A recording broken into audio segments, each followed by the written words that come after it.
Never gets old, does it?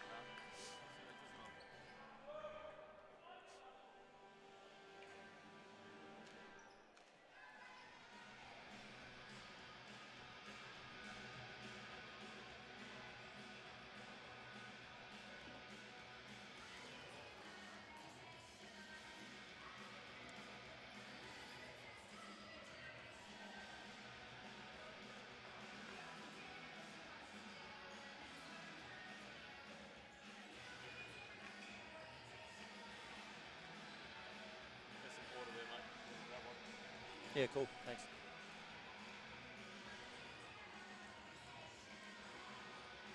Just got to remember to turn that off when we're not talking. That'd be awkward.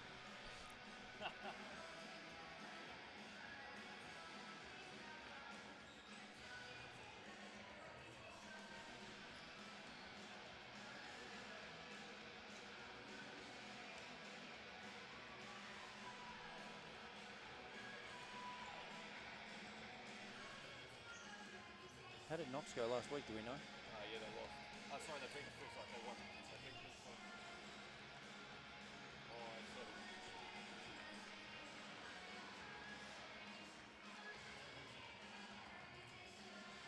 Good mullet. Yeah.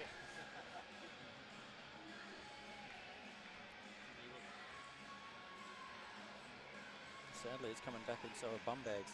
Yeah, absolutely. It's all cyclical, right?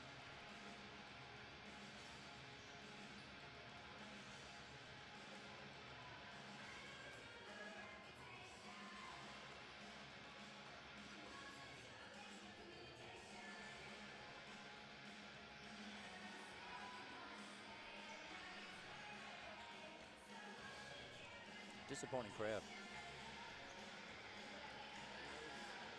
John met Mandy up in North Queensland and when I was in the fight. And it's very similar there. Like the girls down here didn't get the crowd. Yeah, but we've got 4 opals in the team. Yeah, white people are coming in. It's just ridiculous. I got wifey to bring in the phone charger because I'm going to need some light. Thanks, honey. That's all I got. Good work, Tony. That's all I've got. Okay, thank you. Because I left. Okay. So that'll plug into a computer if you got one.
Hit it.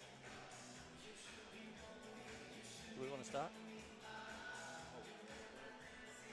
Want to start?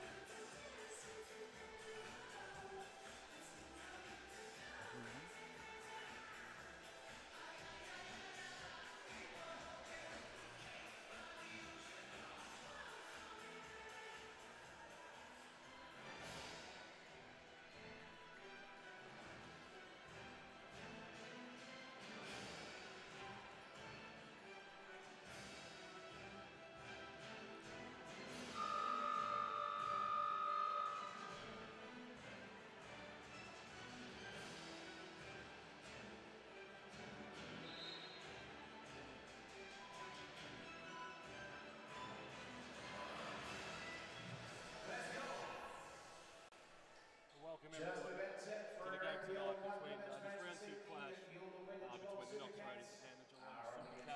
Two super athletic teams, both coming off a win from round 1. Looking forward to a big night tonight, and I'd like to welcome to the call once again. How are you, mate? Good, mate. How are you doing? Very, very well, thank you, sir. What are you expecting from the Supercats tonight? I think it should be a really good game. Like, Knox have been out of the level for a couple of years, and we've got a whole bunch of new players, so it should be really interesting to see how the matchup goes. Absolutely. Look, I'm looking forward to obviously seeing 4 opens out on the court is always a bonus. Yeah. And the level of talent out there, I think at the moment is quite extraordinary. Obviously, this NBL1 initiative gives a lot of opportunity for a lot of these girls. Very shot. Oops. They're rust.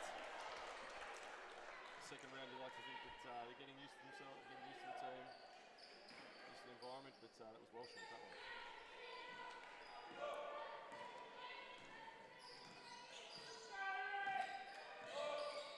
So starting 5 for the Supercats today, again with... Can someone shut that door? Yeah, I think someone did left the roller door open. Right, so Supercat back in the house tonight. Got some entertainment for us coming up later. Supercat, very good. Knox very, very deliberate in what they do. Looking to a lot of off-ball screen, a lot of on-ball screen action. Trying to create that space. Yeah, it's going to be interesting to see once the first 4 or 5 minutes have gone down and the nerves have settled, what contact there is then. Yeah, there's always a bit of hesitation, I guess, just feeling each other out, just seeing what opposition can bring. Easy, big chase on the boards. Basket won't count. No basket, no offensive foul. That would have been free cook in footy, I think. Yeah, I think so. Straight over the top. Can't knock the effort. Oh, beautiful pick and roll. The outlet.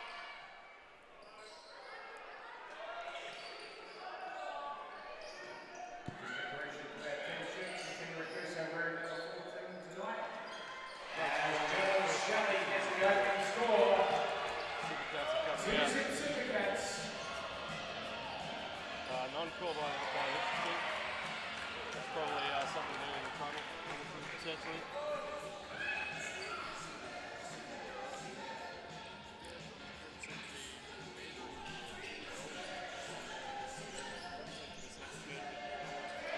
Nice good. Continue request our.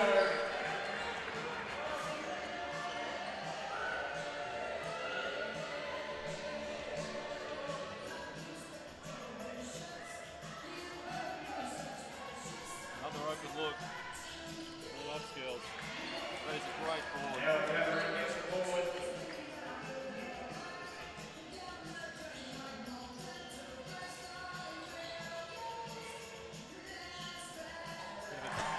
Dirk Nowitzki fadeaway. What was that? That was the Dirk Nowitzki. Well, Put that in the highlight reel at the end of the year. absolutely. I don't know if it's a step back, it was a jump shot, or a mixture of both. It looked netball. It looked very netball, I tend to agree. Frank Asano on the run. How busy. Substitution. So a scrappy start from both sides. Supercats obviously putting some points on the board, but not the cleanest basketball we've seen so far. Yeah.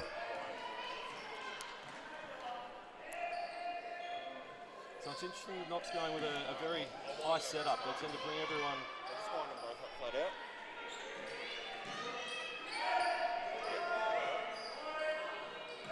First point for Knox on the board. It's a third open look. So it's Lauren Scherf getting the Raiders on the board for 3. Very different styles here for the two teams. Supercats looking to go inside and really exploit their size and their strength down there, whereas Knox is certainly looking to their outside game. And on cue, thank you, Lauren Scherf.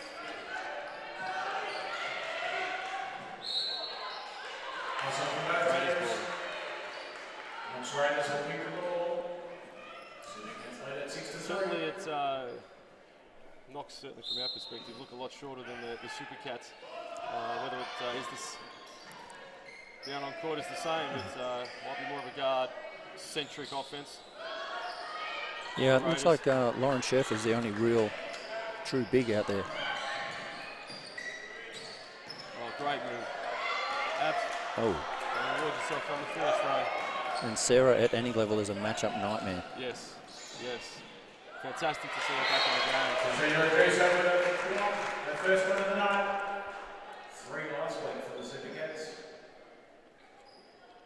It's interesting what you said before about Knox. They have to create space. Yes, absolutely. And I don't know, I haven't seen enough of them to know if they have any players that can actually take their opposition one-on-one. It really is about some off-ball spacing and... Yeah, because what they need to do is, last week, there was a lot of drives into the basket and the Supercats just rejected them. Yes. So they're trying to get the tall timber out of the paint. Second team for the Supercats. It's a good play, but when you've got players like Izzy Magdalor, she tall and athletic and quick. So in the middle now you've got 6'5", 6'6", and 6'4". And then one of the best guards in the country with Joe Shelley. Bruce, how do you think the Raiders would have scouted the Supercats tonight, given the talent level they have? I don't think they would have got a lot of sleep, to be honest. It's one of those teams where if you have to pick your poison. If it was me, I'd probably be packing into the paint and making them shoot it, because their size is just in the women's game is scary. And that's the thing for me. It's really about, I'd be trying to limit those high percentage looks, which is anything 15 feet or in. Absolutely. I think for these Supercats, and you know, from what I could see from the Knox versus Kilsyth game last week, these Knox girls can play defense and play it quite well. Whether that matches up with what we're going to see here, we've yet to find out. But at the moment, you know, giving up offensive rebounds is never going to be a good start. And they've also got to maintain this for 40 minutes. And our girls aren't going to get any shorter. Can't train hard, huh? So Supercats go into a 1-2-2 zone. It's an interesting choice, I think, for the Supercats. So I didn't see anything wrong with what they were doing prior to that. But Yeah, they were in a man prior to that, but what they're doing now is they're utilising their size and length. certainly giving the Knox girls a very different look at it. It's easy. Oh, and one. And that is case in point of the strength you were talking about, and the talent level, to be in control, to be able to take the lead and get it up. Number 11, Knox. Lauren Scherf at first. Points are good for September Rakuso. 1 to come.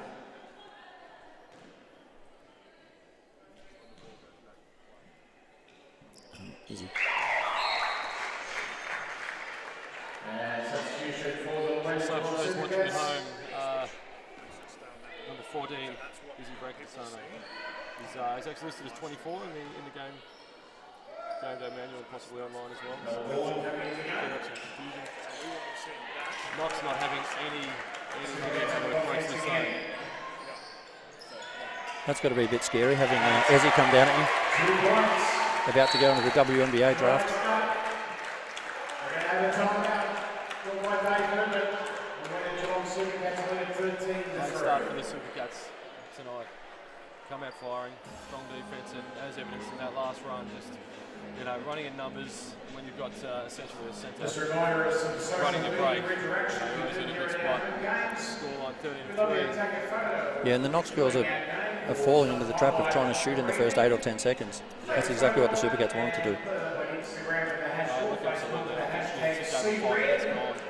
The first quarter, Knox have really put themselves in a position where they've got to address how they're going to approach not just the offense, we've got to stop some scoring as well. Social interaction here. Points.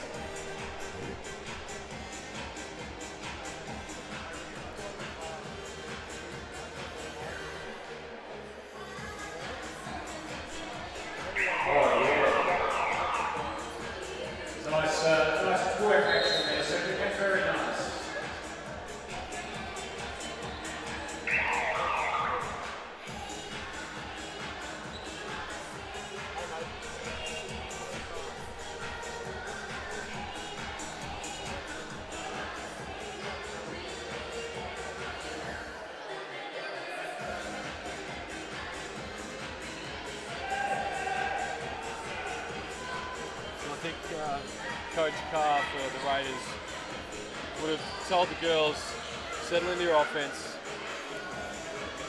run your structure, and get the looks you need out of that. Yeah, totally. And what the Supercats did as well out of the timeout was go back into a man just to confuse them. Could have been a battle of the coaches, possibly.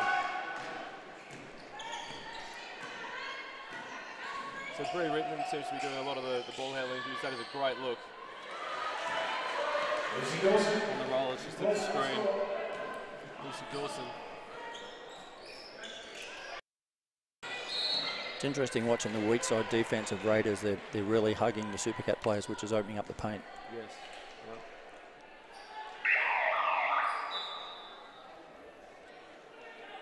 So at the moment the Supercats are doing well on defense, which I think is triggering their offense, which is great. The Raiders at the moment are shooting 16%, only 2 of 12 from the field, 2 of 6 from 3, which isn't too bad at 33%. But when you put that up against the Supercats shooting 50% predominantly, you'd have to say from in the paint.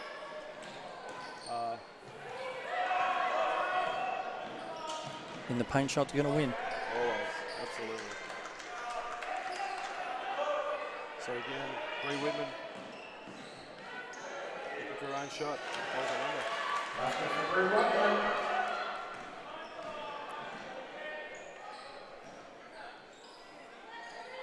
It's interesting the Supercats aren't doing many on balls at the moment. It's just a lot of spacing.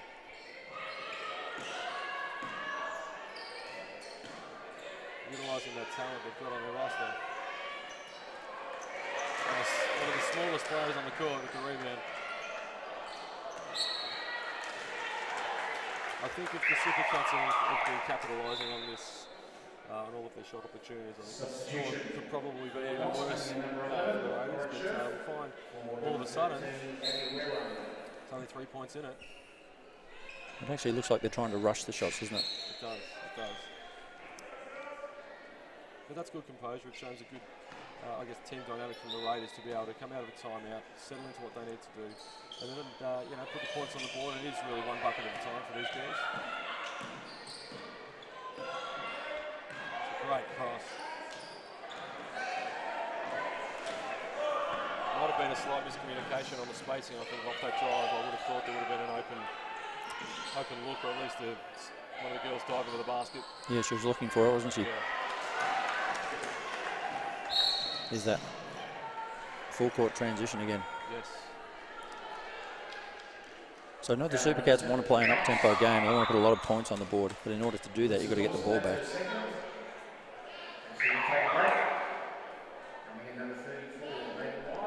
checking into the game is Maddie Wild, I think one of their taller players, so a bit of size in the middle, flexibility.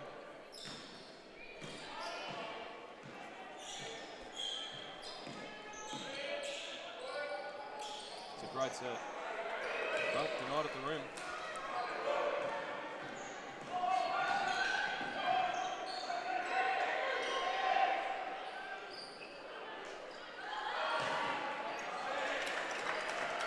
As a guard, I'd be thinking to be able to ball down that low. Great head fake. I think we might say that a few times this season. Yeah. So both teams seem to be finding their feet now, moving the ball well and certainly getting into their rotations defensively and offense.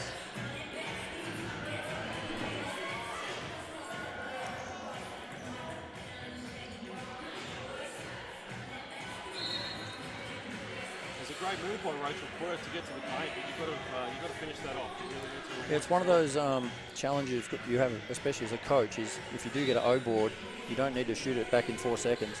No, that's correct, exactly. Certainly getting an early seal down there, I think Izzy needs to do a better job of either fronting that big or not even allowing them into the paint in the first place.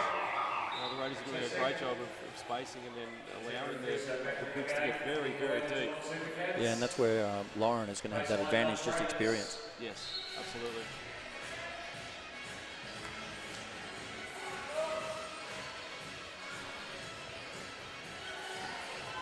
Post action, I think, for the first time. That's a great pass.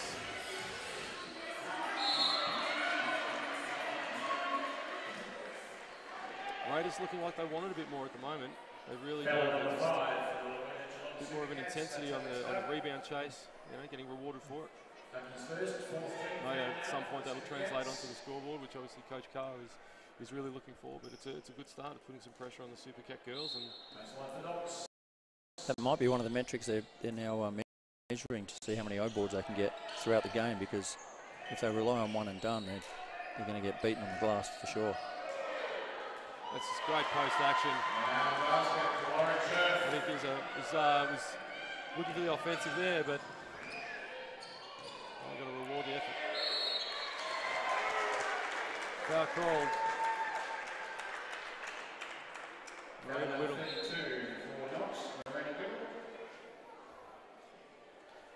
Coach Herbert having a quick chat to the referee. No doubt explaining that we've committed no fouls. Asking that if it wasn't a flop, how wasn't it a charge? And they all love him because he always asks with a big smile on his face. Yes, yes.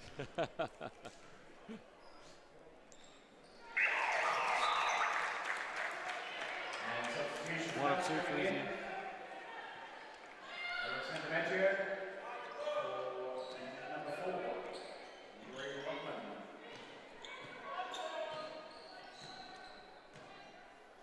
So if Leah Santamaggio on the court, I'd had the opportunity to see her play last year when I was actually at the Raiders coaching VJBL team. And oh, gee. Referee might have seen something that we didn't up there. It looked clean to me on that block. It must be too far away. But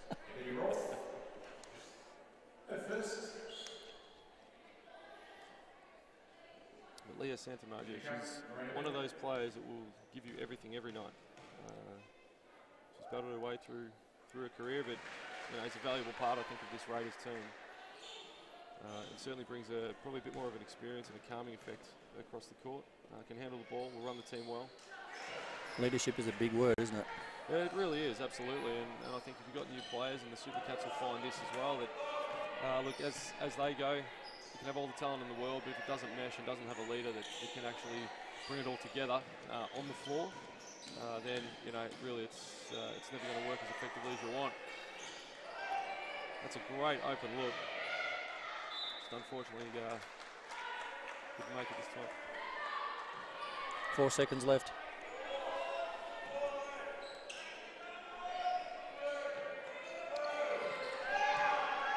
And a quick shot. Heave at the buzzer, not too bad. Close the quarter out. The Supercats up 16, the Raiders 14. And an entertaining first quarter, I have to say. It started off a bit slow and clunky, and certainly the Supercats jumped out to a quick lead. But I'd have to say the Raiders did well after that timeout to really bring it back in and make it more of a contest. Yeah, I think Herbie would be disappointed in not so much the effort, but just the execution on the other end. Like, they should probably be 25 to 30 points, and they did a good job on defense, but you know, their lack of execution has kept the game too close. And it's a key word is the effort. It seemed that they were certainly very specific about what they were trying to achieve when they came out. You know, getting into the block, getting great looks in the paint, attacking the rebound contest, shutting down on defense. But then it seemed to either, I guess, drop away, or I don't think the effort wilted, but it might not have been where they needed it to be. And you're right, I think Coach Herbert would have been a little disappointed, but 3 more quarters to go, and certainly a lot of basketball. But you know, it's not taking anything away from either team. They're both great clubs with a great tradition of success, and no doubt, you know, there's expectations for both teams to go quite deep in December. We got one season. Yeah, absolutely. It's actually great to see Knox back in the league after a couple of years away. So to see the blue and yellow, I'm thankful I don't have to wear it, but to see it running around is fantastic, and to see some of the faces that have been around the game for a long time still involved in that club as well at this level is fantastic.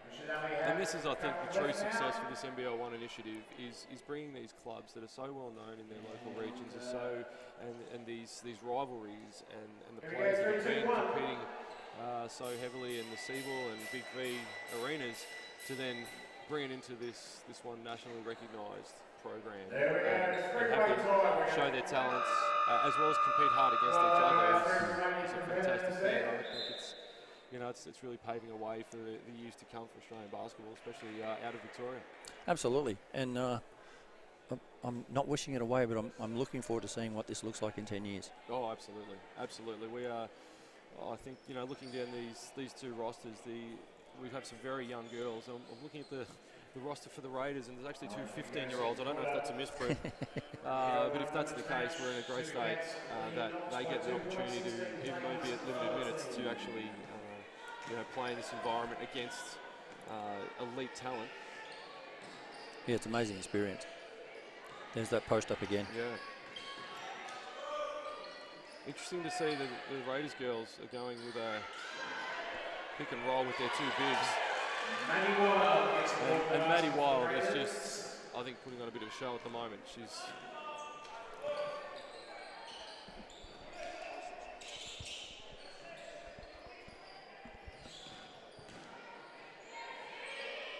great move by Izzy. Just couldn't get the make, but again, there's big bodies down there, and I think certainly the intensity is lifted, I'd have to say. Yeah, Start definitely. of the second quarter.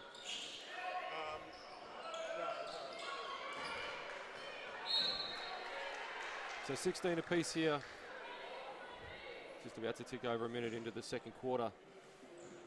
Yeah, the Supercats have almost stopped, haven't they? Yeah, it's an interesting thing to watch, and I think this is the nature of basketball sometimes, that you can be a run and gun team, but unless you have 10 elite athletes that can run flat out for 40 minutes, it's really not sustainable, and there's a lot going on. This is where I think their best benefit was their post-game. Yeah.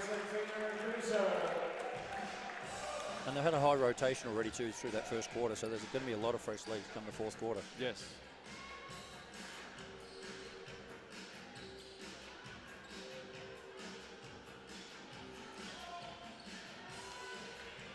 They're definitely taking advantage of the lack of experience and on that low post. Absolutely, absolutely. And you can tell it, that they're getting their early position. Nice pass. That is a great pass from Alex Dark. Izzy Bourne, the beneficiary.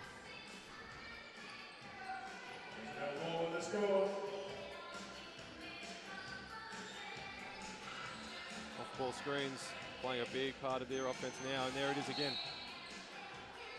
Yeah, they have to front that. I think there's going to have to be a switch here from Coach Herbert. He's asking the refs for a 3-second call, and you know, I think both refs are doing all refs are doing a fantastic job keeping an eye on that low post action, and certainly the time spent in the key. But at the end of the day, if they're getting that deep and that strong, yeah, it's pretty hard to stop. It's going to be hard to stop, absolutely. And dare I say, the Raiders girls giving a bit of the Supercats a bit of their own medicine. You could see Ebony Ralph there just hesitating a little bit on defense. Didn't want to give up the three.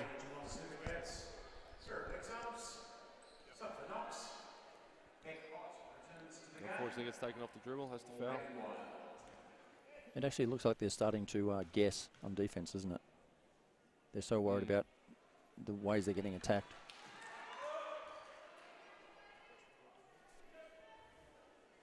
So Marina Whittle with the miss on the first.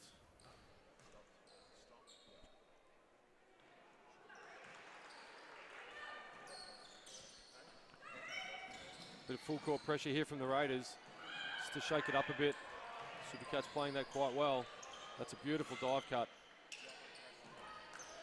Now that's great offense, great execution from the Supercats on that play.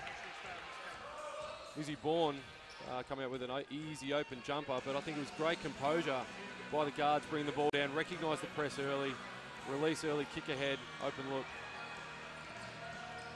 And it was all done in rhythm, wasn't it? There was no hesitation.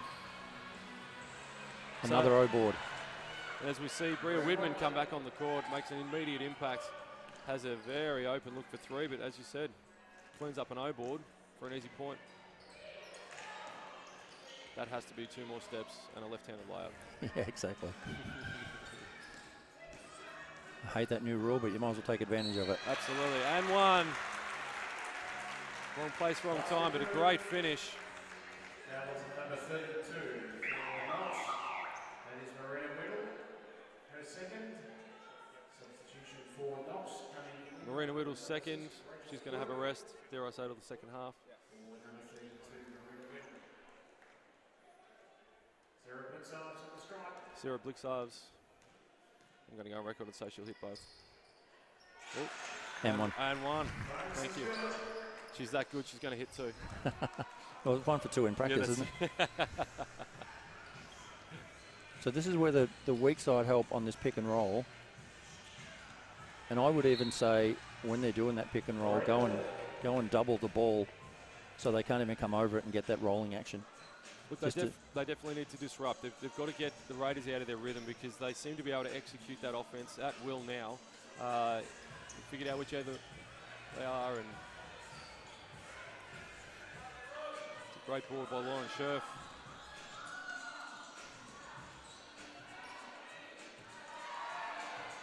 Bria Whitman is just having an amazing 2 minutes here. That's 4 points. Certainly orchestrating a great run by the Raiders girls. That must be frustrating too when you have a great run and you look up and you're still down. Correct. So I was about to say, after everything we've seen for the last 3 minutes, 3-4 minutes, Supercats still holding a 25-23 lead.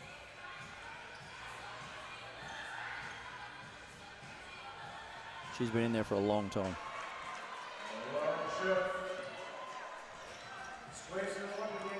Certainly not going to disagree.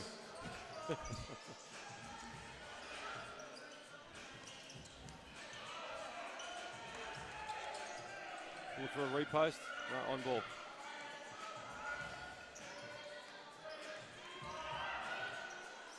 That is the new game. Went from the block, on ball screen, rolled and popped for a three. It's the new age, isn't it? It's absolutely fantastic to watch. Absolutely brilliant by Izzy Dawn. I mean, that's showing the full repertoire to be comfortable enough to go to the low block, to try and seal, make a post play. Wasn't on, she stepped back out. Set a screen for a guard, got rewarded. And she's about 6'4", 6'5", so she's not a typical three-point shooter. Well, in the new age, I guess they are. This is what we're seeing, and it's great to see it in the girls' game or the women's game as well. Absolutely. That these dynamic athletes get to showcase their skills. Excellent teamwork down there. Unfortunately, couldn't capitalise. That's a classic case of operation successful, patient dead.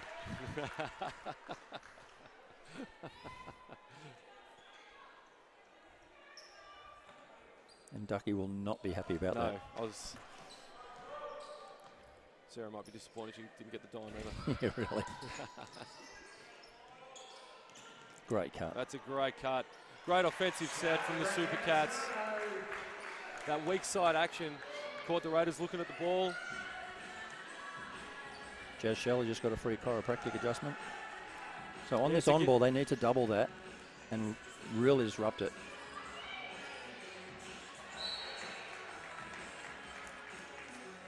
And it's always on the same side. They're not even switching it up. It's the first time I've seen in this new, I guess in recent times, where the screen defender is actually sagging right off.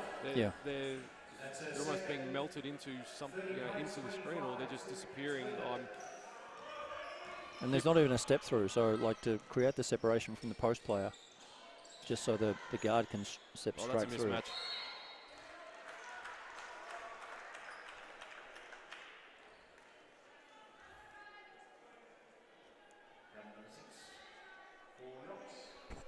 Foul on Rachel Quirk, number 6.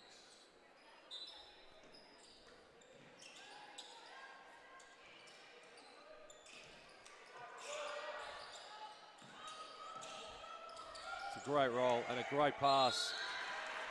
So that's opening up through the middle because all of the wings are hugging their offensive players, and the middle of the key is just wide open.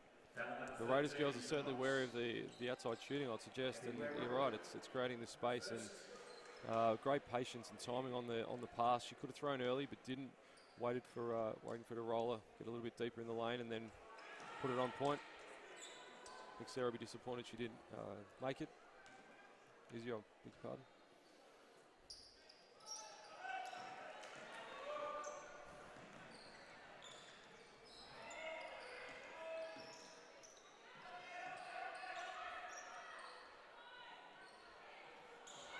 Another offensive board for the Raiders girls. They're just lifting their intensity at their end. I think the Supercats girls really need to start just putting the effort down the other end. The points will come. They are holding the 3-point lead, so they really just need to... They just need to compete. Yep. They're waiting for someone else to do it. That is a beautiful move by Sarah Blitzhouse. 32 to 27, Supercats by 5. So they're always going over the top of that, and she's a lefty.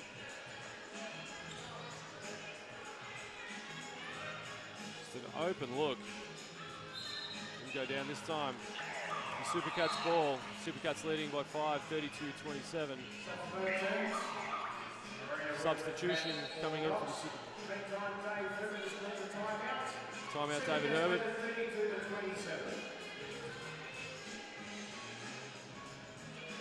It's very different second quarter, you'd have to say, than the first quarter. Yeah, it's a lot more free-flowing, and I'm thinking Herbie right now is making an adjustment to that defensive set. Even if they start off in a man and on the first pass they drop back into a 1-2-2 so that the screens become ineffective. And then on Knox's side, I'd probably make the adjustment defensively to not hug my offensive player on the wing so much and collapse in and let's see if they can make a three, because the threes they have made, there's been no pressure on them because the centre's sagging off them. So it'll be interesting to see what they do. It certainly hasn't felt like the Supercats girls have been a threat from deep. They've hit a couple, but certainly it seems to have been very much focused. 16 points in the paint for the Supercats is evidence for that. So I think as you said, the Raiders girls could really afford at this stage, until they start seeing the Supercats shooting well from deep, to really sag back in and just prevent that easy penetration. So they've gone into a 2-3 zone now. So coach just said, let's change it up. And now they're in a bonus, so Sarah Blitzhouse has got 2 shots. Foul number 34 for Knox. Maddie Wild. That's her third personal foul. And I think Knox's challenge isn't on the offensive end, it's on the defensive end. Absolutely, absolutely. There's a lot of horsepower in the red. This is money. This is it. You're going to put money on that? All right. 2 from 2. It's a beautiful stroke she's got. High release. Beautiful spin on that ball. So with the last 3 minutes, I'd like to think that the Supercats are going to try and extend this lead, obviously, but really just shut down the Knox girls in their approach. On cue, Abby Waring just knocks down a very nice mid-range jumper. And the Supercats would take that because no one else touched the ball. 8-second shot. Here's wide open for Sarah. She's feeling good, the smile on the face. That's not a good thing for the Raiders.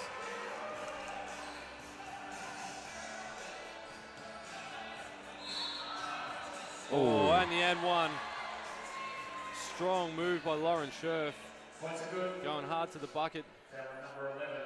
Powered through. Isabel Bourne, her first. Izzy Bourne with the foul. That's her first. That was a tough move from Lauren Scherf.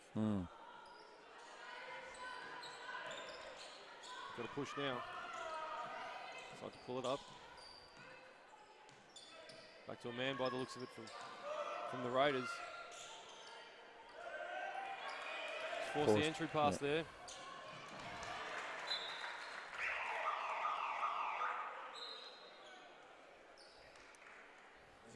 It's Joe Shelley with a great read to tip the ball out of bounds and slow the break.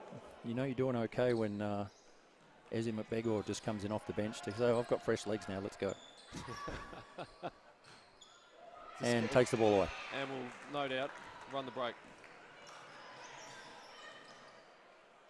And you've got to reward your bigs on that. Ezzy, just all class. That is end-to-end action. Absolutely. For the Supercats, and incredible to see in the space of a 30-second snapshot. As soon as she came on, just everything changed on court with the girls in red. Ooh. challenge the shooter, but you've got to make sure you don't get into their airspace, especially under that landing. One thing that's interesting on that too is everyone tries to hit the ball, whereas what you should be trying to do is interrupt the vision. Yes. So no one's ever going to get the ball, but if you stick your hand just above the nose, make their head jerk back a little bit, it affects the shot. Unless your name's Owen Williamson, you won't be blocking anyone's shot from outside, I can guarantee you right now. I've never seen it, except for one game a few weeks ago. Here we see Beck Ott at the line for 2. Yeah, so for us mere mortals, try and put your palm on their nose when they're shooting it.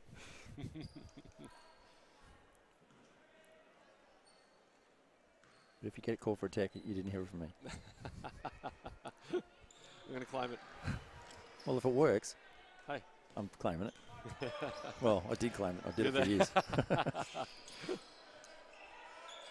You wouldn't be coaching your players to do that deliberately, would you, Coach? Surely. From under 8.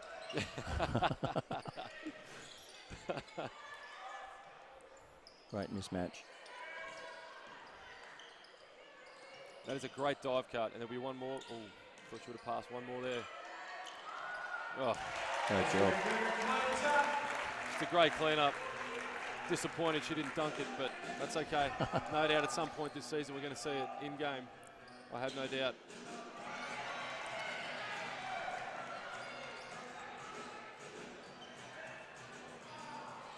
I think that was actually blocked. Can you believe it? I agree, yeah.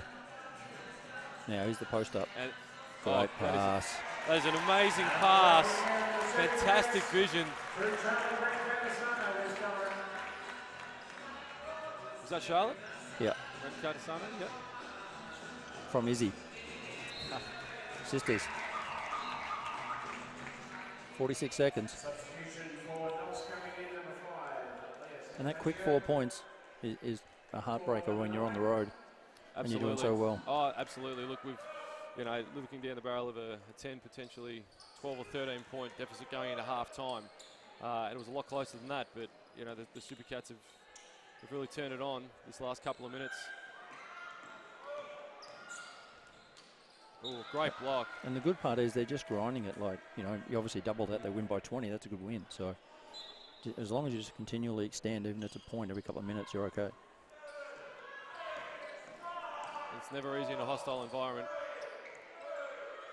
That is just exceptional patience. Well, she makes it look easy. 18 seconds. Probably been an and one there as well. But, with 13 seconds left in the half, Supercats looking for the final stop.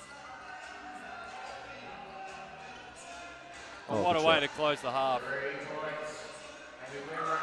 Great shot by Abby Waring for the Raiders girls. Brilliant basketball from both teams. It's just been fantastic action for this first half.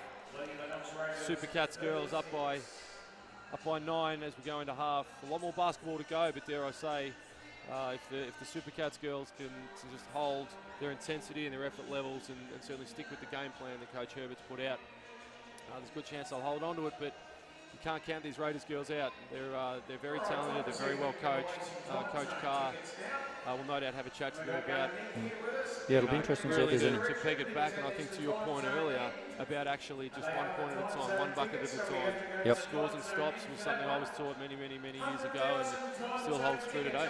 It's really just about pegging it up. You're never going to get 9 points back at. Yeah, and it's also the simple thing is, if you've got the ball on offense, the other team can't score. So if you're shooting it quick, absolutely, that's creating that transition. Launch that basketball, mate. It's on the way. Nice but no cigar. Thank you, Nick.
Yes, 1, 2, 2, 2, 2, 2, 2. Yes, 1, 2, 2, 2. 2, 2. Yes, 1, 2, 2, 2, 2, 2. Yes, 1, 2, 2, 2, 2. Yes, 2, 2, 2, 2.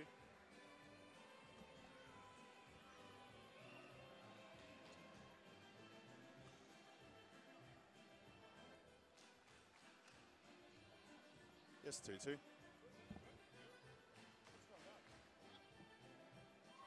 Yep, yeah, mouth open now. Say, Sorry. yes, 2, 2, 2, 2. Yes, 1, 2, 2, 2, 2. Yes, 2, 2. What was it? So, see these little pad switches? Yeah. So that was turned off, so it basically gains up the mic 20 dB. So it was just, incredibly loud. So, simple fix. Yep. Sweet. And now we should just be able to just fine tune their levels so they're the same, just with the master. Cool. Anything we need to know other than just give you what we're doing or put that in? No? All good. It was a button in the beat press. Right. You gotta rip that out of there. That's you, isn't it? Yep. How do we know if we are on the line? Is there anything that cues us at all? On your live stream, on that, to see. So if you only start talking again about 2 minutes, four live. Okay, right. Yeah. We're actually going.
Well, welcome back here to this round 2 clash, Raiders versus Supercats.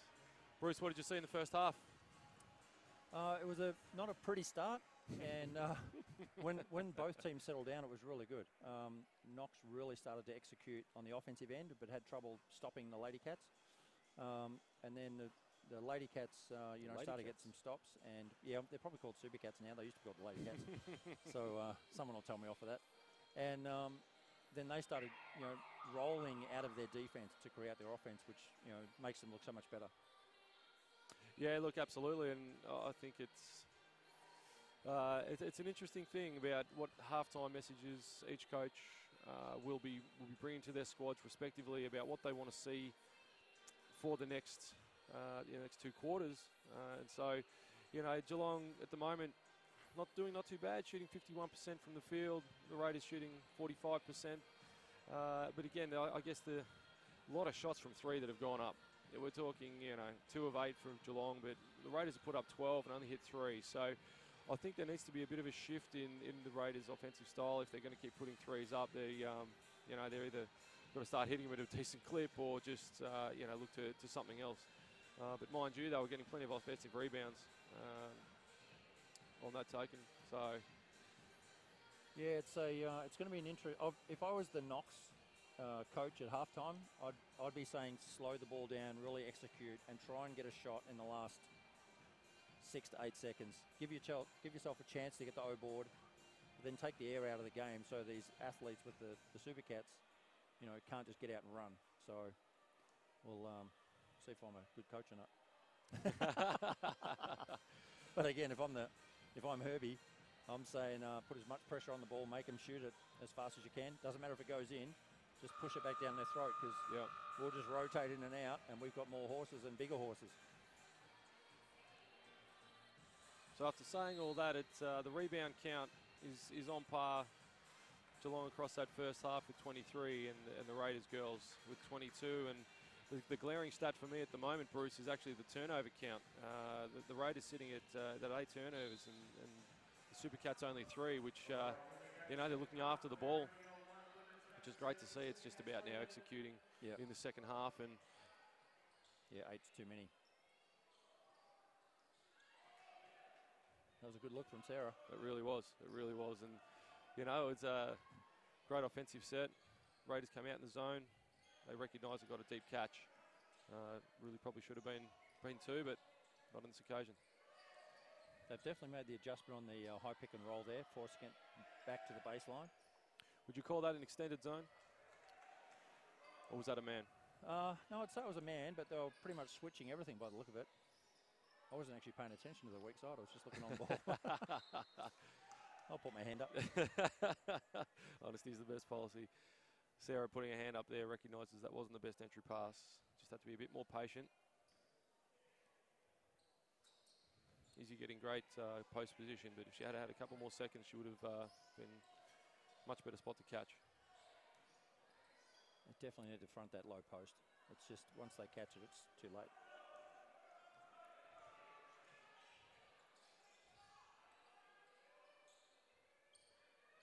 So right now it's important that the Supercats make the defense move. It's trying to go in entry from one side, and as soon as they get the ball going from one side to the other and the defense has to move, then that's going to create the angles and the better passing opportunities. Absolutely right. No, absolutely. And dare I say that's what they're talking about at the moment, is just getting that ball motion, shifting that defense, because they're getting great looks now once they actually get the time to get into their positions, get the deep catch, or just get the early catch. And here we go. That is a great set. A brilliant set by the Supercats girls. That sideline, inbounds. Alex Dark with a beautiful dime. Should be telling Izzy all about that too. I got you. I got you. Alex Dark with the big board. Keep going, girl. Go to work, Z. Short on that. That's interesting. Yeah. Normally she's got a great touch, but normally it'd be long if anything else. It looks like she thought about it when she was going up. Hesitated. Oh, the and one. Points are good.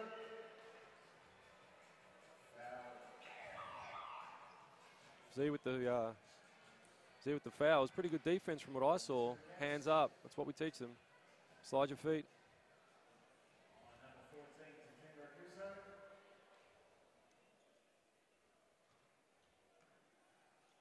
Two at the line here for Abby Wareham.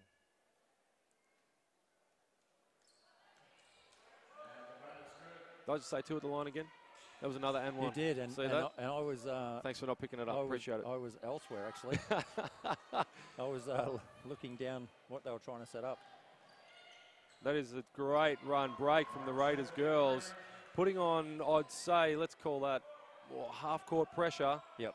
On an extended 3-2. Just really disrupting the Supercats flow, and they got easy points out of it. And I noticed, Bruce, there on that, when they were running the break, the Raiders girls had 4 running with them. There were 4, and there was only 2 Supercats getting back. Yeah, and that's something that will come out in the video session on Monday for sure. Jazz Shelley showing the range.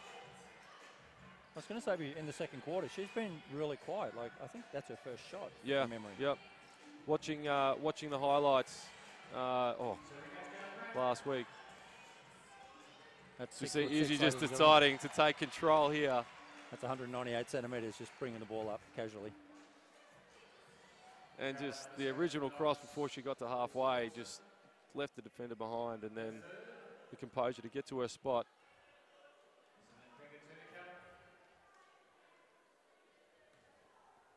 Is this 2 shots or an and one? No, this is 2.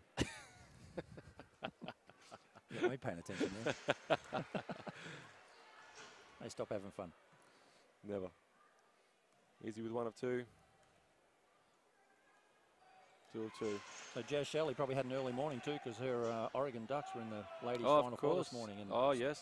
Went down by 5, but yeah, she'll be heading there at the end of the season to start her scholarship, which is going to be amazing for her. Oh, just exceptional. It's wonderful to see, you know, these Australian girls and guys as well making the transition into college and getting the opportunities, because, you know, they deserve it. Absolutely. They're talented enough to do it. And Izzy Bourne's going to be heading to Nebraska. Wow. Incredible. So one seeing the rain and one seeing cornfield. And flat. Yes, I think it's a very different world depending where you are. Oh, defensive breakdown. Oh, and one. Oh, no, that's demoralising. That's a coach killer. Absolute coach killer. Someone lost their assignment on that one. And unfortunately, Alex did her best. But at the end of the day, coming up against a bigger player, stronger player, in the likes of Marina Whittle, this is an and one opportunity again. And that's one of those ones where you know you shouldn't put your hand in there. No. Better off just giving them 2, but you can't help it. There's just something about it. You just don't want to not compete, or not at least contest it. But unfortunately, by doing that, let's see what the Supercats can do here. You know, they're still up 8, but the way the Raiders are playing on both ends of the floor, there's a good chance that lead could evaporate very quickly. Great setup, brilliant setup. Sarah just doing what Sarah does. The intensity is definitely listed. Yeah, absolutely. Third quarter. Absolutely. That's the perfect defense on that. Left ear going to the right. That's what you want. Didn't want to shoot it. You've got to capitalise here. Oh. Alex Stark just getting another rebound. Doing great work on the boards for a guard. Oh, easy.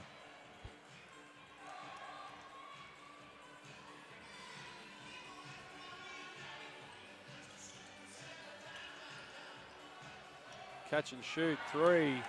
Marina Whittle. That's a great catch off the screen. She can certainly hit that. Beautiful to see the feet set. Very nice looking shot.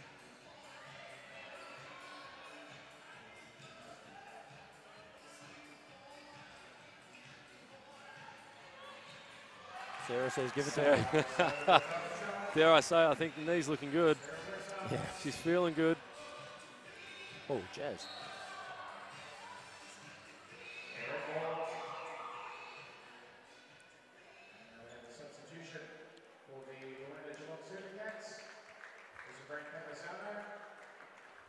So would you believe Alex Duck? Oh, clean bowled.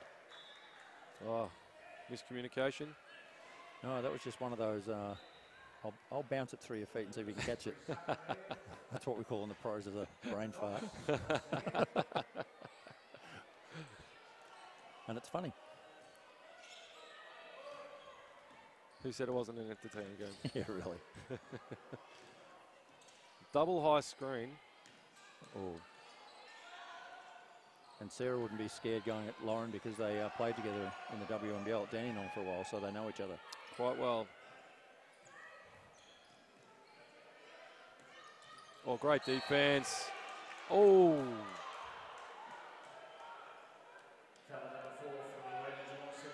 And see, I don't mind that call. Like, the referee was in the exact position right behind it and saw it. It's the ones where the referee's side on that calls it that drives the players and the coaches crazy. You just don't,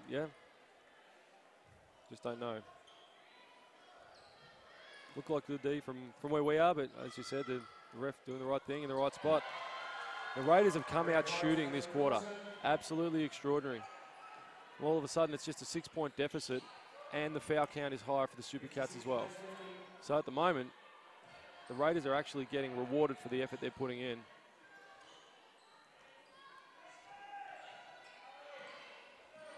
I think at some point in a huddle a few minutes ago, Sarah said, "Give me the ball. Yeah, really. I'm going to take over here." Unfortunately, it hasn't translated yet. And all Knox is doing on defense now is switching all the on balls and sagging off, so it's closing down the driving lanes.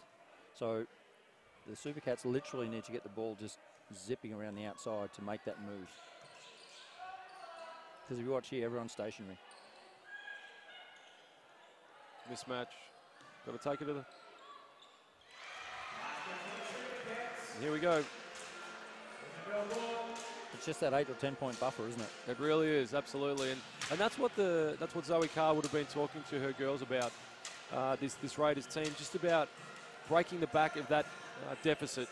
Just got to get it within a couple of shots, maybe 4 to 6 points. But it says at 8 points, it's just a bit far out. As I say, it's too close. Let's break it out to 11. Joe Shelley showing the range, and again, this is wonderful basketball. This is what we've come to see, and what we really were expecting from these two teams. And you know, it's a game of runs. The Knox girls have done an amazing job this last 6.5 minutes of really trying to peg it back. But again, the Supercats holding strong. 11 points. It helps when you've got shooters like Jess Shelley that can do that. Yeah, and poor old Charlie Prescott, I can never say her last name, Charlie B. She was about to check in, and then Jazz made the shot, and Kirby said, no, cancel it, so she dropped her head. So. It's always the case as a coach. You're about to sub them off, and they do something amazing.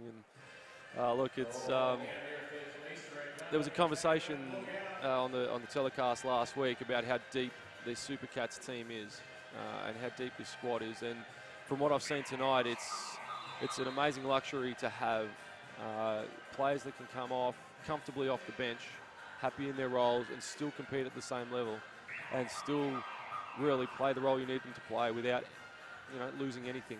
Yeah, absolutely. And then you've got right down the end of the bench, you've got Ali Knight sitting there, who's about to go to the Nationals with the under-18s, who can seriously play too.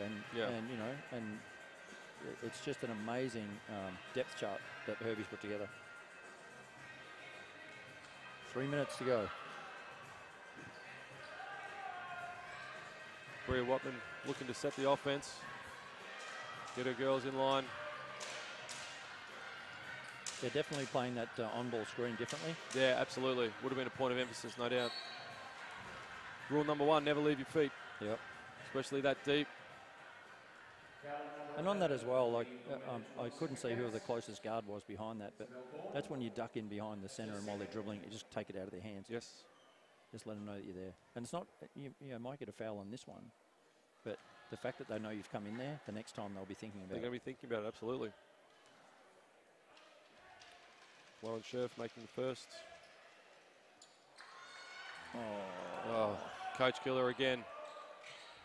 Have to close out. You have to secure that board. Oh, my goodness. Abby Wirrung just showing the range as well, comfortably. When in doubt, net. Oh, Jazz. Great action off that horn set. Just couldn't make it. Knox definitely looking to push the tempo. Is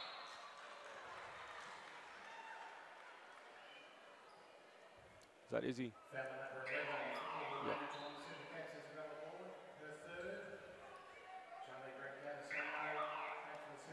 Charlie's happy. She's got to come in.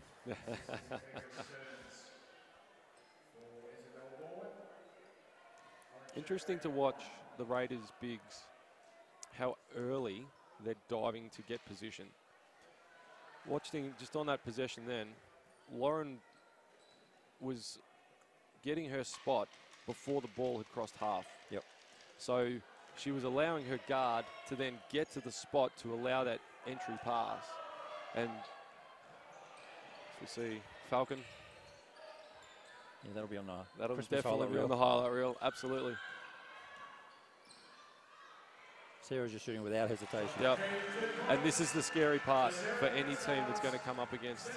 They've got 3 or 4 at least players on the Supercats roster that if they're running at 100% confidence and they're going to pull that trigger, look out.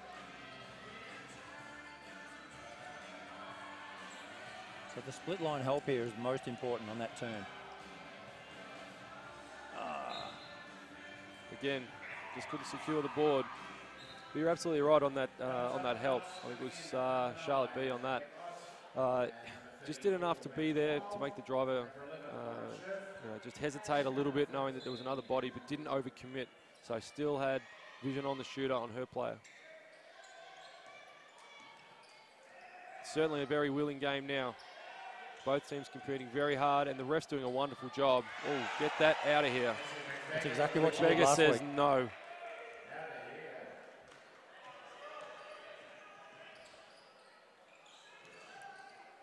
And it's as if Ezzy gets more comfortable the longer the game goes. Yes.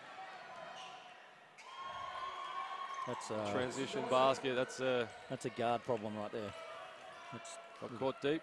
Or Out of shot position. goes up, the guards have to be responsible for the safety. So unless they're making the layup, that's their job. That's it. So a 5-point lead here for the Supercats. All of a sudden, the Raiders girls have really put a dent in that lead. Bria Whiteman looking for bring it even closer. A minute to go. Sarah Blixarves looking to make something happen. That's a very, very, very hard hit between the screen and the defender there. If she hits that, I'm leaving. She made one last week. And the place went nuts because it was unexpected.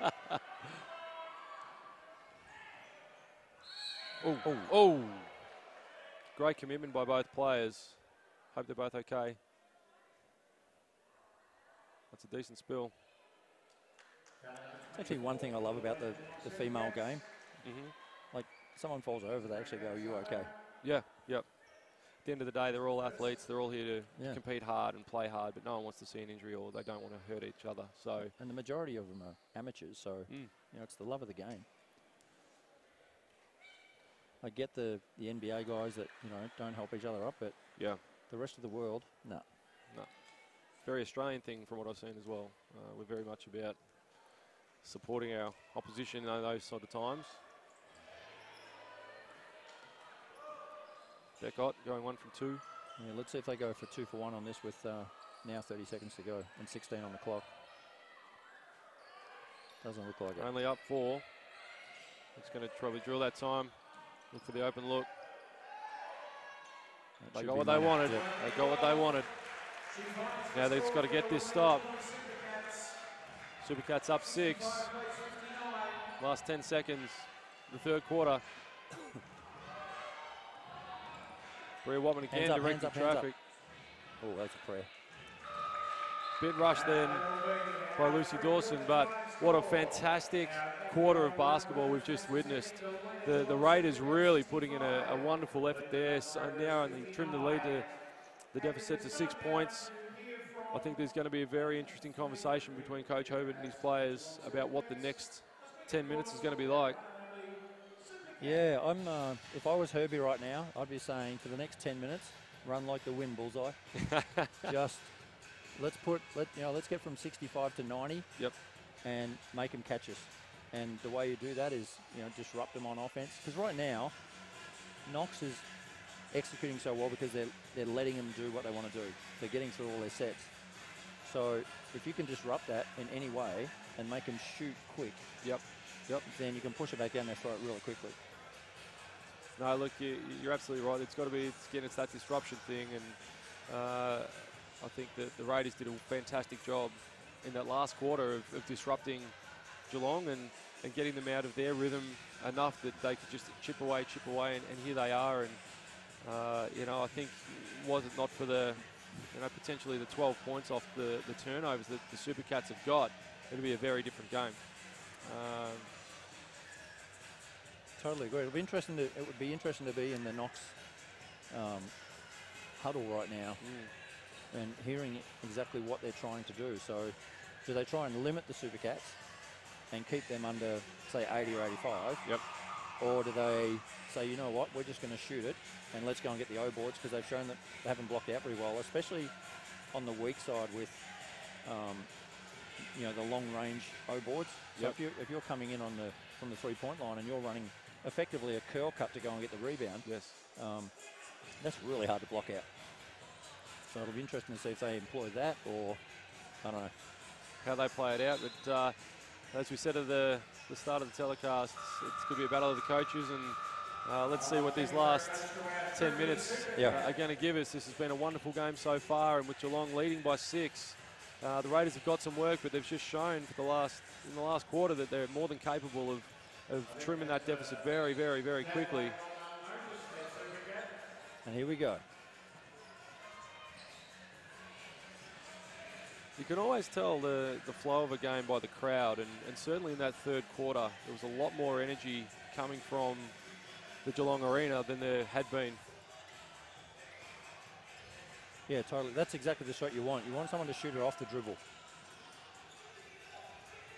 Marina Whittle with that last 3 has already hit a few and looked comfortable on a step back 3, I'll be honest. And then Z just does what Z does. Yep. That's a silky layup across the front of the rim. Got to her spot. So an interesting observation with a lot of players. If you can make them dribble before they shoot it, the percentage goes down about 30%, especially outside the 3. Unless you're Lucy Dawson, you just splash it. But look, you're absolutely right, and this is where, using NBA references, this is where guys like JJ Redick have made their living, because they're shooting such a high clip based on catch and shoot scenarios. As we see the break by the Raiders girls.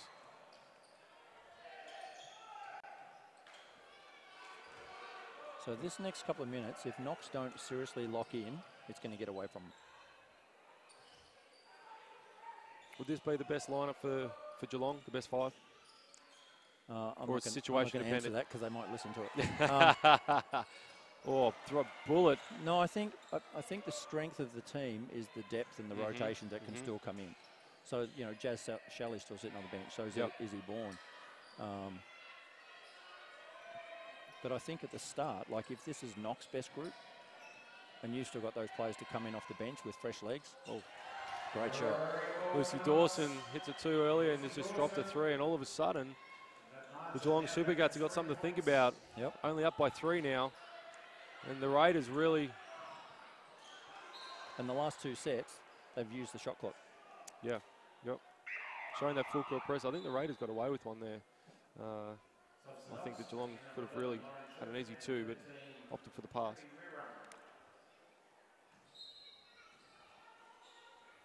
Yeah, this is where a lot of players start thinking about, do I shoot it or not shoot it?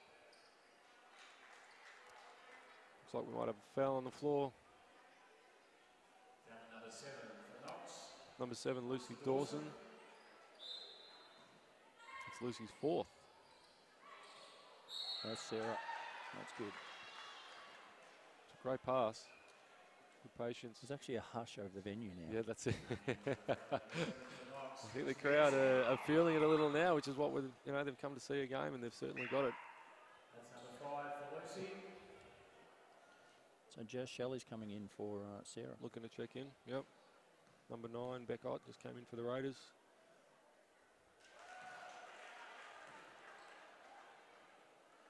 She'll miss the second on purpose so she doesn't have to come out. Vet move. Yeah. No, it's too close. And exactly. That's the vet move, huh? Absolutely. That's the one you admit at the end of the year. That's it. That's it. So 2 minutes in and 5-point game. Supercats on top. Raiders getting settled. So see, there's no pressure on the ball, and they're just letting him throw it in. Now Lauren goes to work one-on-one. Oh, So it's Lauren Scherf showing a great repertoire there. Interesting decision to go one-on-one in the post like that, as you said. well, she's looking at someone who's, yeah, she's great, but she's 20. Yep, correct. Z. And a few years ago, like when I took over the team for a little while, we played against one of the teams, and their starting centre was 17, and that was the scout. It's just like, she's 17. Just Yes. You can't buy experience. Oh, So Jazz should have shot. just, yeah. Tried to drop a dime through their legs, defender's legs. Nearly came away, would have been great. She's obviously not a true guard. You know, they shoot first. Spoken like a big man. Oh, no, I'm a 2-3, mate. Job, Ducky. Great drive. What's interesting in that as well is Ducky just went to the basket, and 3 people on the weak side just stood there and watched. Yep, yep. And I think there's certainly going to be a lot of points to come out of this, and when they sit down and have their film session, some of these key points going forward, they really want to address and look at, just to make their life a bit easier. Well, it's the detail. Yes. You know, if you have a guard going to the rack, you've got to go and support her, and it's just taking care of each other. So if they do miss, you know, you're trying to take it out of the net, and if it misses, you got it. Alex going 1 out of 2 there, extending the lead to 4 She's having a points. great year too. Like, she's struggled the last couple of years, and she's really come out firing this year. It's been good to see. Yeah. So once again, no disruption on the ball. There's token pressure. 8 seconds. Contested jump shot. That's what they're looking for, but Was that off the dribble too? it was.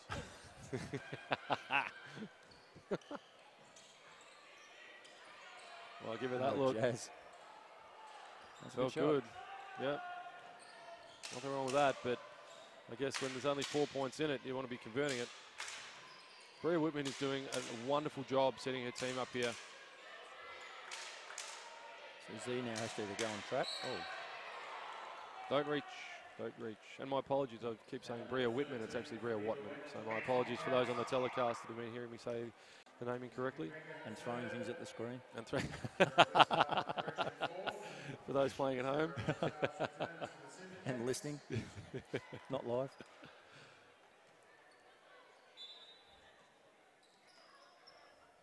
Still plenty of game time to go here. So what they have to do now is they have to fully front Lauren. They cannot let her get that catch. Which then leads to, That.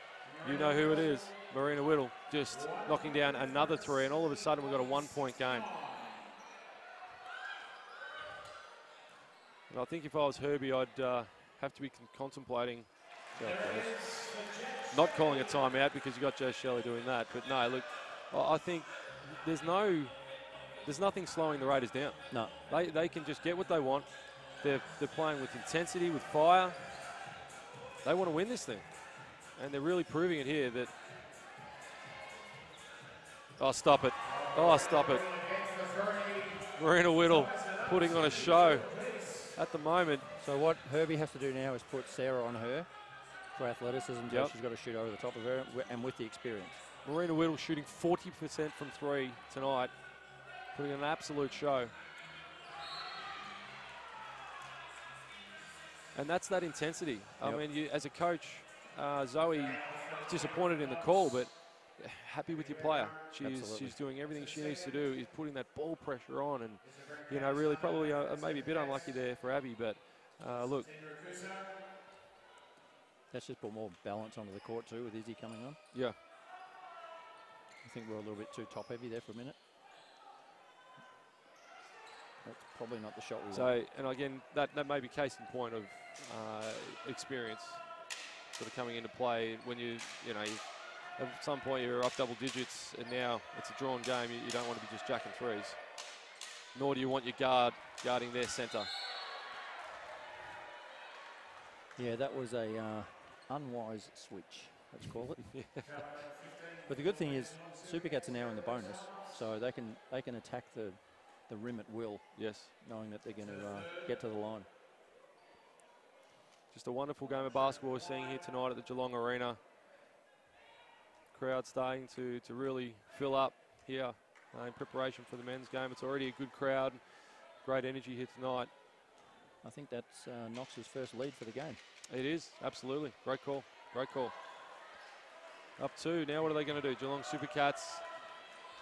They spent the last 35 minutes in front, and with 4 minutes and change to go, what's going to change? So this is where it's all static now, look.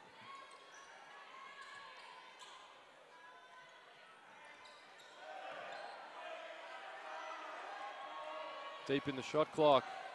Not the shot they're looking for.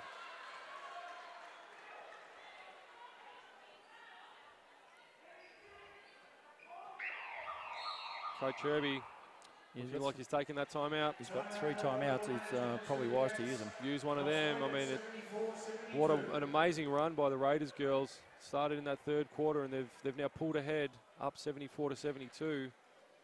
Just a great showing, and just great composure and willingness to put the effort in and work hard to get the lead. And this may be one of the issues that the Supercats are going to have to deal with and learn as a young group.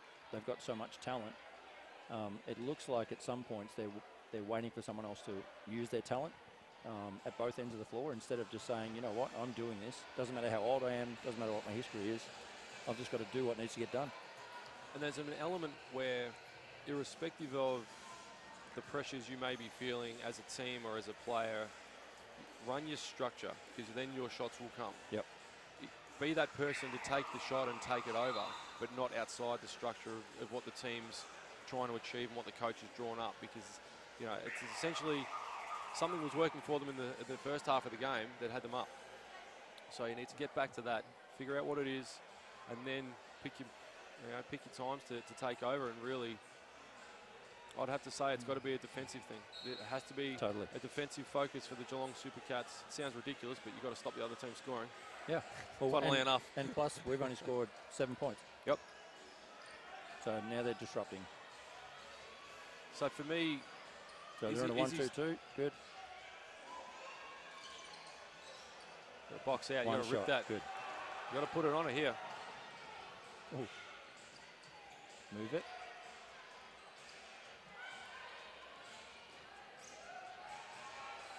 Again, in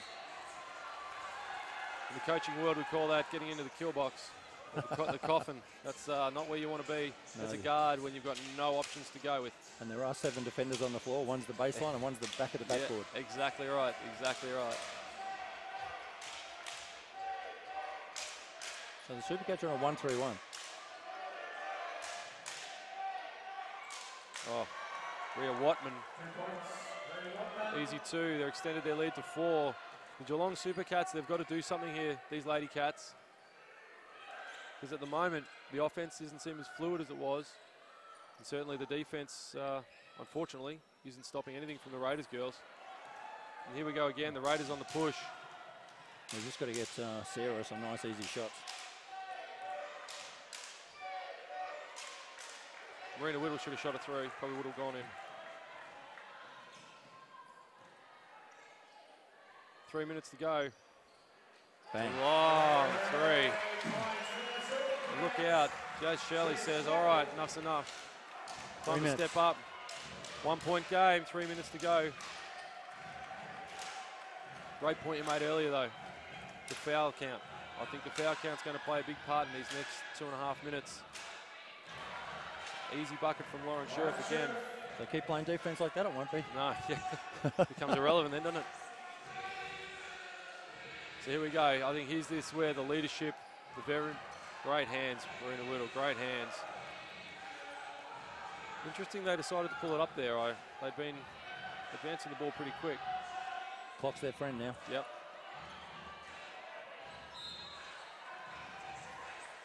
She's in her steps. That's going to be 2 shots. Foul is on Alex Duck.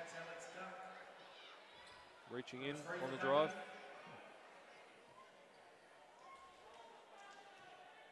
Marina Whittle coming up for her potentially 19th and 20th point of the game. And this is the part where Herbie now puts him into practice mode where you say, right, you're 3 points down with 2 minutes to go. Yes. You've got the bonus. You know, we've practiced this, let's go. What are we going to do? And it could just be that little reminder to say we've been here before, every Monday night. That's a big miss. 2 misses, in fact. Could have extended it to 5 points. 5 points, but here they are. The Supercats are still in it. Only down 3. Sarah needs to be super aggressive on this offensive set. Great rebound by Whittle. Again, it just wasn't fluid, that offensive set. It didn't seem... And they're starting to look at the referees for calls. Yeah, yep. The referees are always going to reward the hard-working players that are playing hard and, you know. So Izzy just fouled out. Izzy... Egor just fouled out. Egor fouled out. This is a great sub.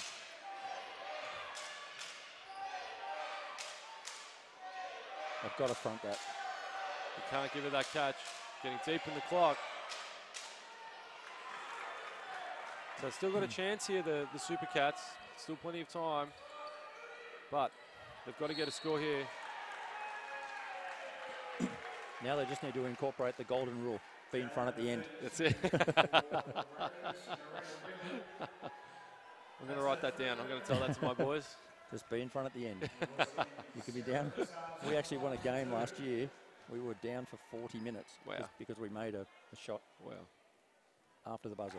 And of course, you deserve to win, though. You put in all the effort. Well, Sarah pulling it back to a 2-point game.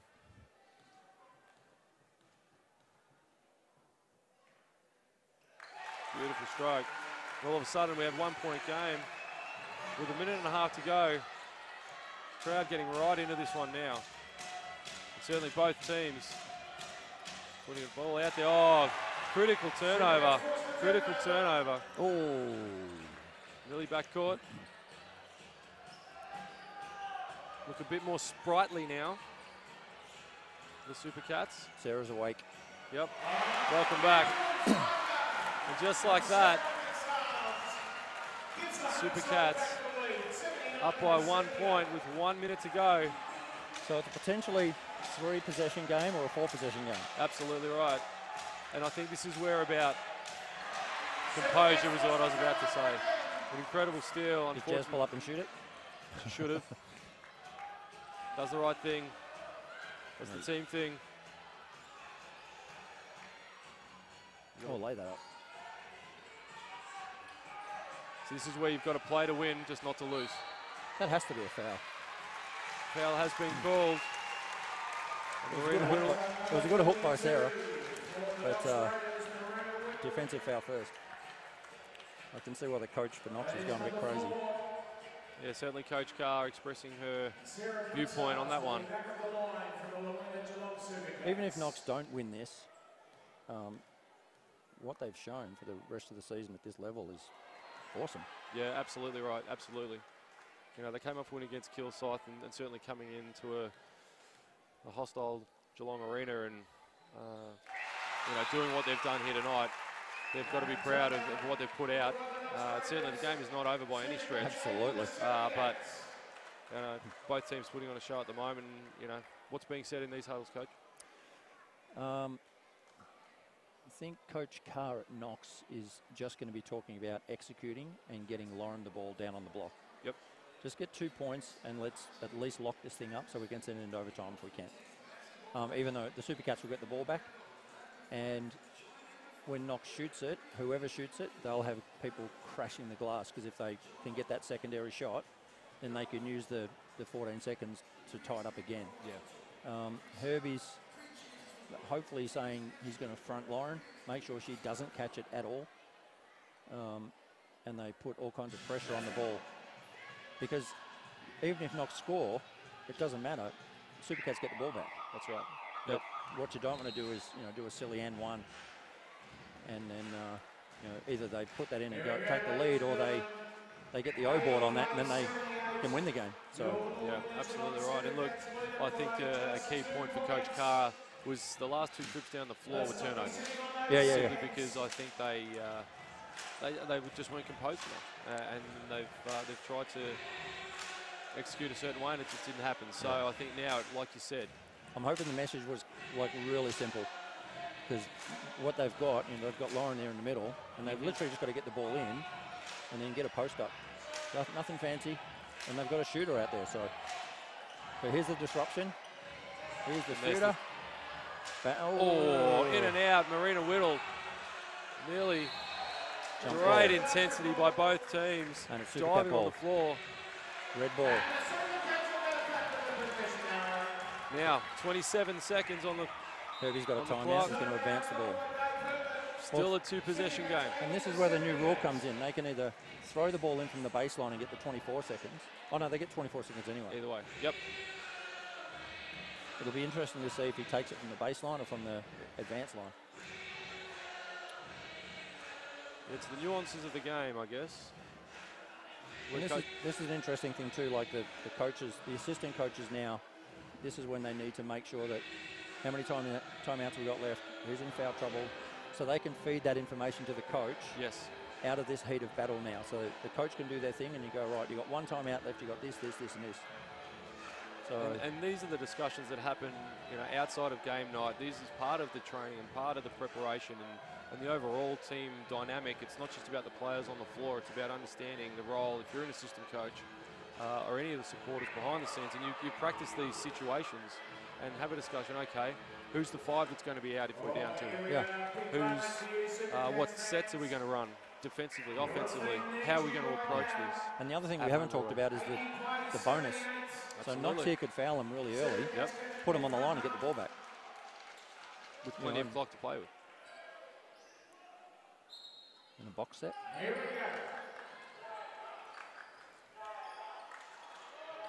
Now you probably want to get Lauren away from the paint. Yeah, there it is. But then you've got to have someone. 3, 2, 1. Not the shot they're looking for. Plenty of time here. What can the Raiders do? They fought so hard all game. 5, 4. A 2 to doink. And game. Great game. We're unsure of what the call. There might have been a call on the floor, I think. It looks like there might be a foul call against Geelong. Knox Raiders ball. So it's bonus. Bonus. There was a holding call from the referee there on one of the Supercats players. I didn't pick up who that was. It was Sarah. It was Sarah, okay. And this is what we're here to see. This is what the crowd's come to see, and as basketball lovers, this is what we want. Round 2 of the NBL1. And both teams just fighting tooth and nail to the end, and here we are. This is what you dream about when you're growing up, right? Down 2, going to the free throw line. That's what you talk about every time you do a practice session. Coach says shoot 10 free throws, it's 10 single shots, and it's in this situation. This is what it is. Just waiting to see who. Now, see, the strategy on this as well is if they make it, the clock's not running. So it's either going to go to OT, or if she makes the second one, makes them both, Herbie's got a timeout with time left on the clock to execute in the front court. So this is where it turns into chess at 100 miles an hour. 1.2 seconds have been put on the clock here. Dare I say that Lauren Scherf, crowd are up. So 1 of 2. Ice in the veins at the moment. Can she seal it? 71% tonight. It's a 23rd point. Lauren Scherf. Incredible shooting. And here we go, looking potentially at OT.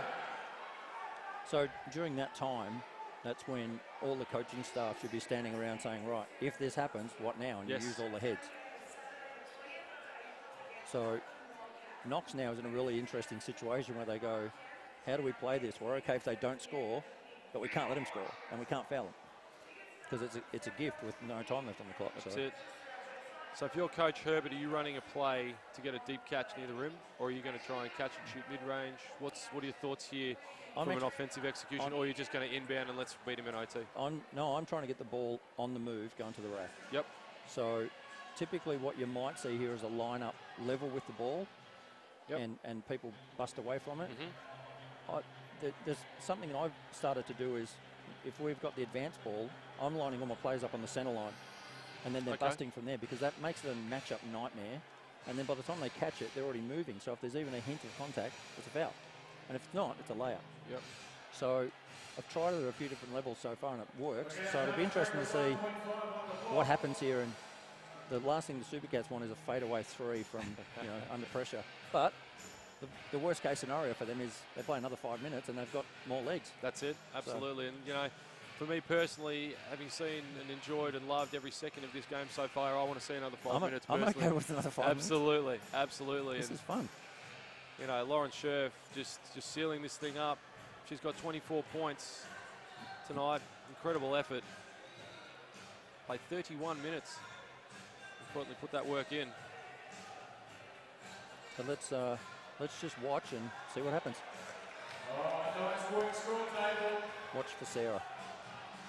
Here we go. Ball square, 1.5 on the clock. Let's do it. Oh, great set. Great idea. Oh, interesting. And we are ball square at the end of regular time. We are heading into so that's the end of regular time. We're looking at 5 minutes of OT. 5 minutes of OT? Yeah.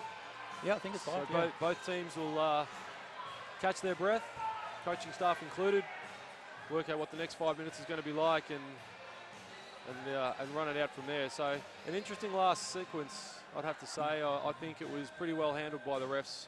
There might have been some pushing there, and by the look on your face at the moment. No, it was actually, my surprise was it was a great play, but you have to understand that 1.5 seconds is a really long time. Yeah, yes, absolutely. So you can catch, you can dribble, and you can shoot it in that. So it's not 0.6. So I get the play, and they obviously just didn't make it happen. So you need to also understand that the three officials don't want to be the person that decides the game. They're not here for that. They want the athletes to decide the game. So a great no call, and bring it on. Yeah, let's bring on the... They got to 80. Yeah, that's it. Yeah, you called but that. They forgot to stop the other team getting 80. I forgot the golden rule. I forgot it.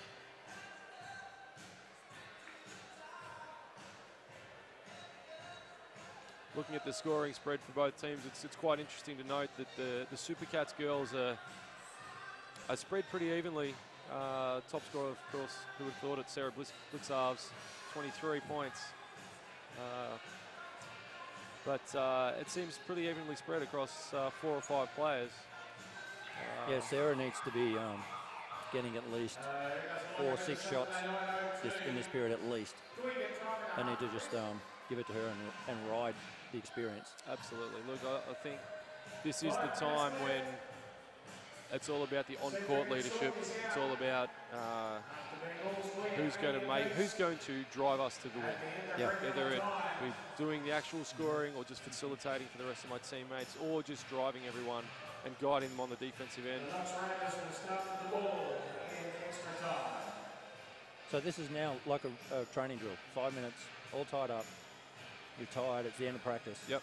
Back to 0. Here we go. Back to 0. And both teams are in the bonus. So it'll be interesting to see how they do this. This is what we love, Bruce. This is why we're here, mate. This is what it's all That's about. why they pays the big bucks. That's it.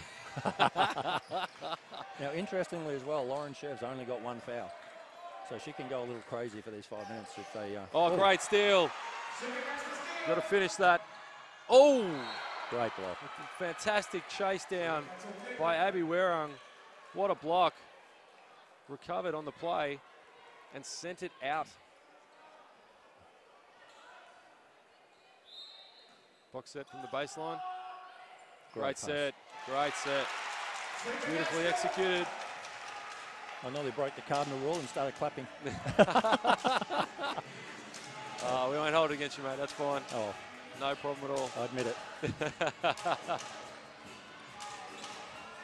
Geez, I tell you what, the intensity has lifted. Jump ball, Can you red believe ball. that? That's 2 stops. 2 possessions, 2 stops and a score. And Elvis. Hope you can all hear that at home. Fair to say that the Geelong Arena is rocking at the moment.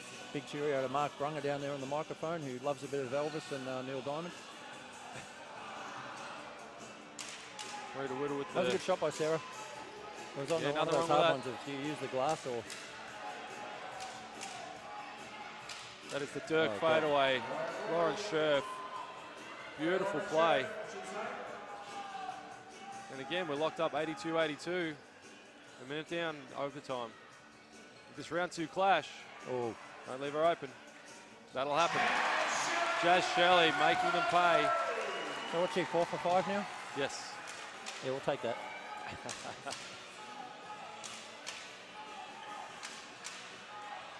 All right, now it's up to Knox. You've got to execute.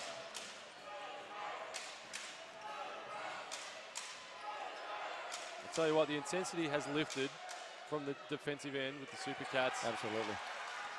So that's 3 stops now in a minute and a half. Oh. Great timing on the pass. Just tried to do a little too much, I think. You know, they're going to look to slow it down. Wirrang just didn't get there. See, I get that call from side on. Yes. From a basketball person, that should be the referee on the baseline seeing that, because they're behind it. They can see what's going on. It's physically impossible to see that. Now, I'm not having a go at him, but I just think in fairness to the referee, see if she's getting questioned now. If you've got someone behind that saying, I can see this front on, everyone goes, yep. I know exactly what's happening. Yeah.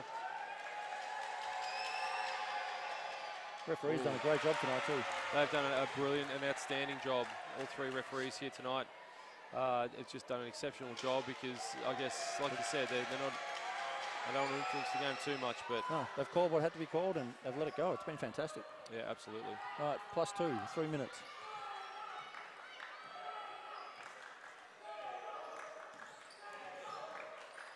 See the Knox girls fighting over those screens, really looking to disrupt the ball handler. That is great defense. Great defense from Rachel Quirk. And Jazz says, Yeah. Cop that.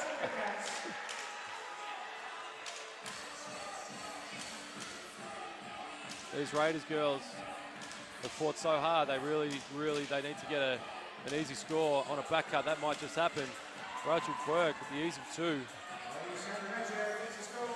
Supercats up here by 2, 2.5 minutes to go. In what has been an exceptionally good game. Could we see a second OT? No idea. Oh, there you go. Great move, great step through, left-handed finish. Right, where did she want it to go? It's interesting, we talk about Jazz being so quiet for the game, and yes, she's made 4 out of 5, but now all of a sudden her leadership in the heat of battle and her international experience has really come to the fore. Absolutely, yeah.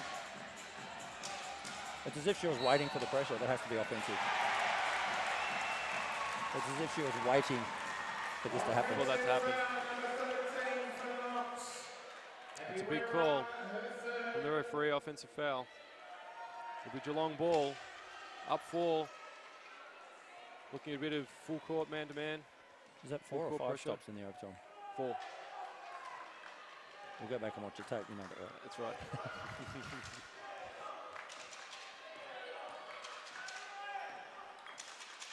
Satina putting in a lot of work to get her guard open. Ooh. Probably not the best option, I'll be honest. It's about time for Sarah to shoot it now on offense. Now, Knox, you have to score on this trip. Marina Whittle says, oh, that's got it, yeah. Yeah. It's a hard fall, straight down on the...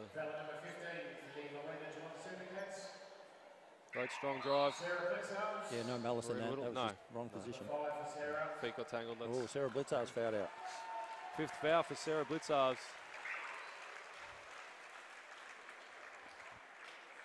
Who are they bringing in then? Ebony Rolf's coming in, and that's a fantastic Ebony substitution.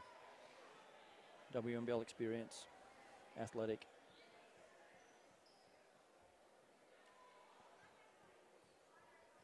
Talk about depth, huh? Yeah, really. I was just trying to think of the right words to say. We've spoken a lot about the depth in the Supercats lineup, but I think one thing I have to mention is the depth of this Raiders lineup. Yeah, really. They have fantastic. been able to, as we see Marina Whittle hit the first, they've been able to bring on their bench players or these second unit players who have honestly brought them back into this game. Yeah, and they've played You know, 9. I mean, it's been fantastic. It's absolutely brilliant. And it's a credit to the coaching staff and the program out there at Knox. Same as Geelong to be able to...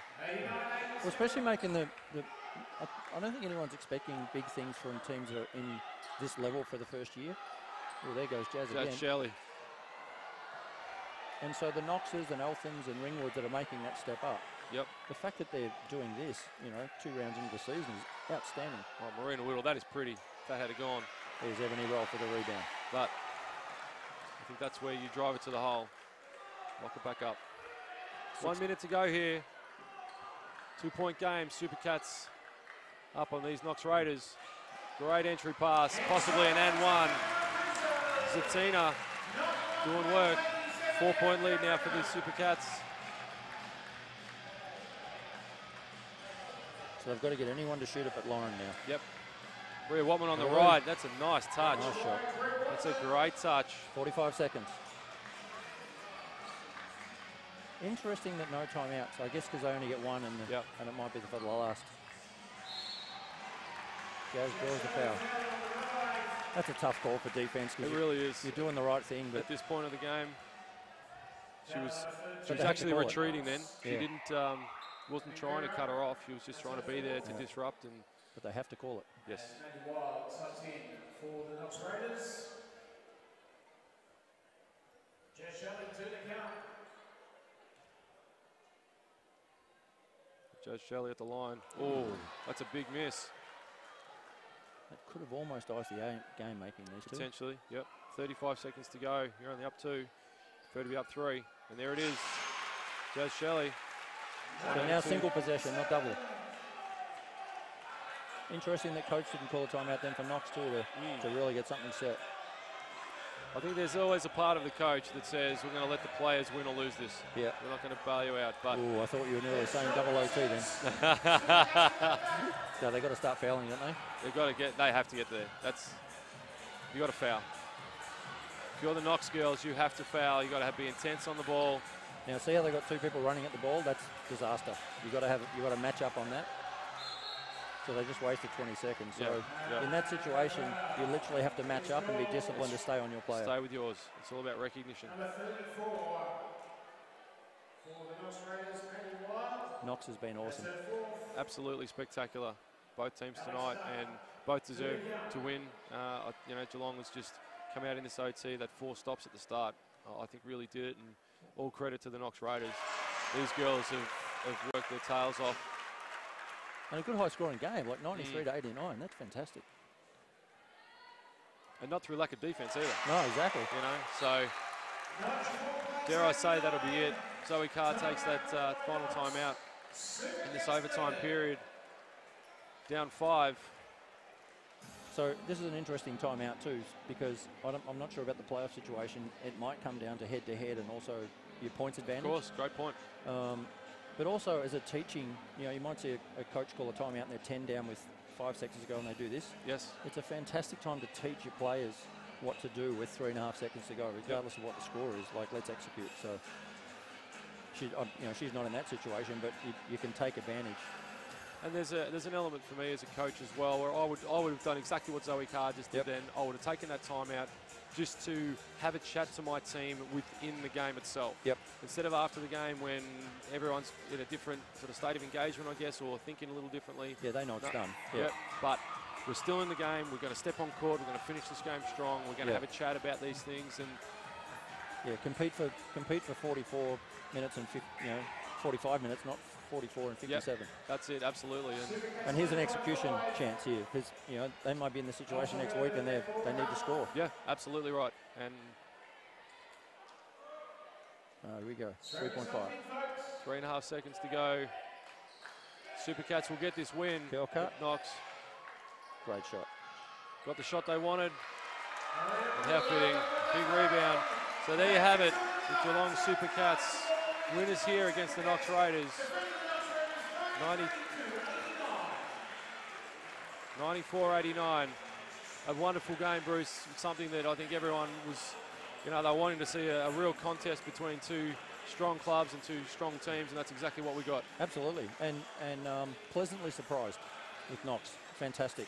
And to send something to overtime, it wasn't a watching paint dry game and, oh no, there's another 5 minutes. It's like, great, bring it on. Yeah, absolutely. And this is where, for basketball purists, this is what we come to see. And this is what we want to see out of every game. Two teams competing hard, working their tails off both ends of the floor. So a big credit to the Supercats Lady Cats, as well as the Knox Raiders girls. Absolutely. Supercats coming out in front. 94-89 winners over the Knox Raiders.